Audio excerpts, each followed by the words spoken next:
বিরিয়ানি মানেই ভালোবাসা, আর তাতে যদি থাকে নরম তুলতুলে আলু আর জুসি চিকেন, তাহলে তো কোনো কথাই নেই। আজ আমি আপনাদের সাথে শেয়ার করব সবচেয়ে সহজে কিভাবে স্বাদের চিকেন বিরিয়ানি রান্না করা যায় সেই রেসিপিটি। আজকে আমি 1.5 কেজি চাল ও প্রায় 2 কেজি মুরগির মাংস দিয়ে বিরিয়ানিটা রান্না করে দেখাবো। তাই প্রথমে একটি হাঁড়িতে আধা কাপ পরিমাণ সয়াবিন তেল ও 1 কাপ পরিমাণ সরিষার তেল দিয়ে তেলটা খুব ভালোভাবে গরম করে নিয়েছি।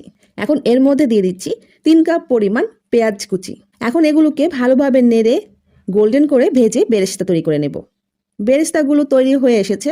এখন এখান থেকে কিছু বেরেস্তা তুলে নেব রান্নার পরে বিরিয়ানির ওপর দিয়ে ছড়িয়ে দেওয়ার জন্য, আর বাকি বেরেস্তা দিয়ে চিকেনটা রান্না করে নেব। এর জন্য দিয়ে দিচ্ছি 3 টেবিল চামচ পরিমাণ আদা রসুন বাটা, 1 প্যাকেট বিরিয়ানির মশলা প্রায় সবটুকুই দিয়ে দিচ্ছি, আর অল্প একটু রেখেছি পরে চালের ওপর দিয়ে ছড়িয়ে দেওয়ার জন্য। এখন দিচ্ছি 1 চামচ পরিমাণ মরিচের গুঁড়া। এই মরিচের গুঁড়াটা না দিলেও চলে, কিন্তু দিলে কালারটা সুন্দর আসে, তাই আমি আজকে দিচ্ছি। এখন দিচ্ছি 1 চামচ পরিমাণ গরম মশলার গুঁড়া, 1 চা চামচ পরিমাণ জিরার গুঁড়া। আমার কাছে এখন টক দই নেই, তাই 1 কাপ পরিমাণ জাল করা দুধের সাথে 1 চা চামচ ভিনেগার মিশিয়ে দিয়ে দিচ্ছি। যদি টক দই থাকে তাহলে অবশ্যই টক দই দেওয়ার চেষ্টা করবেন। এখন দিচ্ছি 2 টেবিল চামচ পরিমাণ টমেটো সস। সবকিছু ভালোভাবে নেড়ে মিশিয়ে কষিয়ে নেব। কষানো হয়ে গেছে। এখন এর মধ্যে আমি আগে থেকে ধুয়ে পানি ঝরিয়ে রাখা মুরগির মাংসটুকু দিয়ে দিচ্ছি। এখানে প্রায় 2 কেজি পরিমাণ মুরগির মাংস রয়েছে।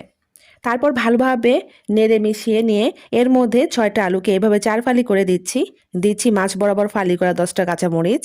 এখন এটাকে ভালোভাবে নেড়ে মশলার সাথে মিশিয়ে এর মধ্যে দিয়ে দিব মাংস আর আলু অনুযায়ী 3 চামচ পরিমাণ লবণ।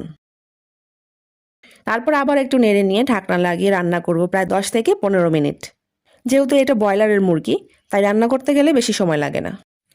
মুরগির মাংসটা রান্না করা হয়ে গেছে। এখন এর মধ্যে ভরে ভরে 2 চামচ পরিমাণ জিরার গুঁড়া দিয়ে দিচ্ছি। এখন নেড়ে মিশিয়ে নিয়ে মাংসগুলোকে একটা বাটিতে আলাদা করে তুলে নেব।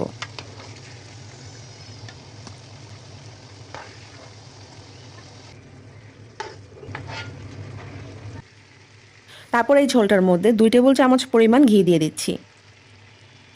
এখন মাংসের এই ঝোল আর মশলার মধ্যেই আমি আগে থেকে ধুয়ে পানি ঝরিয়ে রাখা পোলাওর চালটুকু দিয়ে দিলাম। এখন খুব ভালোভাবে নেড়ে ভাজা ভাজা করে নেব, কারণ পোলাওয়ের চাল ভালোভাবে ভেজে নিলে পোলাওটা ঝরঝরে হয়। 1.5 কেজি চালের জন্য আমি 2 কেজি পরিমাণ পানি দিয়ে পোলাওটা মিডিয়াম হাই ফ্লেমে রান্না করব 10 মিনিটের মতো। প্রায় 10 মিনিট পর পোলাওয়ের চালের মধ্যে যখন এভাবে বলক আসতে শুরু করবে, তখন এর মধ্যে রান্না করা মাংস আলু সবটুকু ঢেলে ভালোভাবে নেড়ে মিশিয়ে নেব। মিশিয়ে নেওয়া হয়ে গেলে ওপরের সাইডটা এভাবে সমান করে নিয়ে এর ওপর দিয়ে বাকি বিরিয়ানির মশলাটুকুও ছড়িয়ে দিচ্ছি। আর কিছু কাঁচামরিচ এভাবে ওপর দিয়ে দেব। এখন ঢাকনা দিয়ে